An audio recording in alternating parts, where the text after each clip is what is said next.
তো কোনো গয়নাগাটি পেলুম না। সে আর বলতি হয়েছে, এখন যান, আপনি স্নান করে আসেন, আমি আপনার খাবার দিচ্ছি। হ্যাঁ তাই যাচ্ছি, ক্ষুধাও পেয়েছে ভীষণ।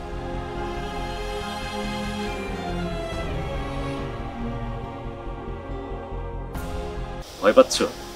না, ভয় পেলে চলবে না। বিপ্লব অনেক কঠিন, বিপ্লব দীর্ঘ সময়ের।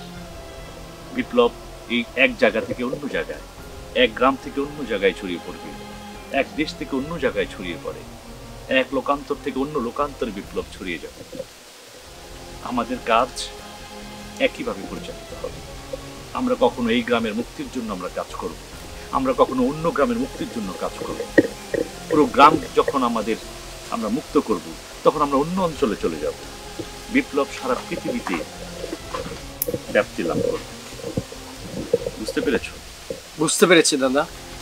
আরেকটি কথা হচ্ছে, গোপনীয়তার সাথে আমরা প্রতিদিন একই আস্থানে আমরা বসবো না।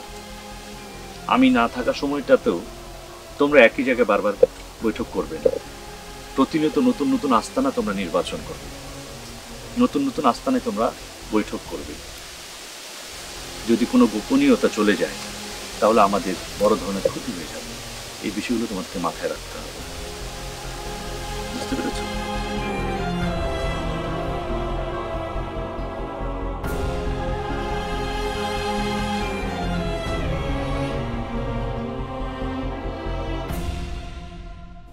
কাকা এদিকে আসেন, মিষ্টি নেন, মিষ্টি নেন।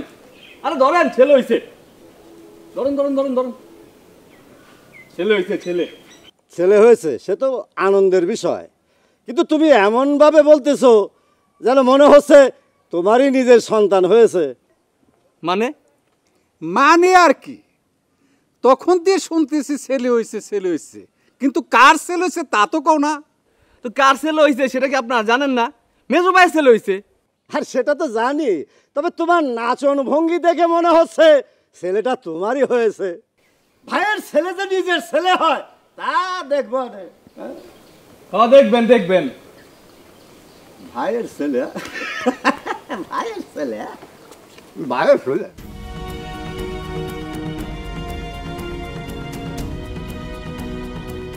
কি গো, কোথায় গিয়েছিলে?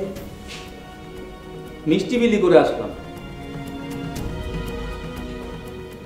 মেজো ভাইয়ের ছেলে হয়েছে, সে নেচে বেড়াচ্ছে, আর আমার রোদের মধ্যে মিষ্টি বিলি করতে হচ্ছে। এমন করে বলছো কেন? তোমার বুঝি কিছু হয়নি? আমার তো আর ছেলে হয়নি।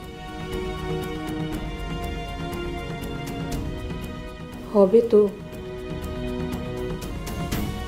যখন হবে তখন মিষ্টি বিলাবো। মেজো ভাই সারা জীবনে বাড়ি সবার মাথায় উঠে নাচছে।